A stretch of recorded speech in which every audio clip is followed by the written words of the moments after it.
云林北港农会安排家政班的学员做肉饼，送予独居老人，要互因过一个温暖的中秋节。北港镇农会家政班的学员认真地包案，准备要做爱心的中秋月饼。农会当年拢会请家政班做月饼，送予镇内独居的老大人，希望这时代感受到社会温暖。我们做蛋黄酥已经有10几年了，每年都会就是给那个独居老人，给他们做，让他们有过节的感觉。我不敢说我们的蛋黄酥很好吃，但是有满满的爱心。家政班所做的月饼唔但好吃，连这个鸭嘛拢经过特别的调配。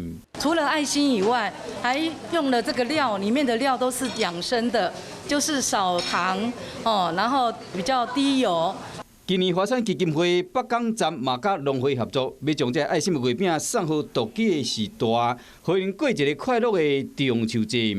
Hello， 大家好，我是乃瑜，要教给大家2个任务。第一个，华视新闻的脸书专页，你按赞了吗？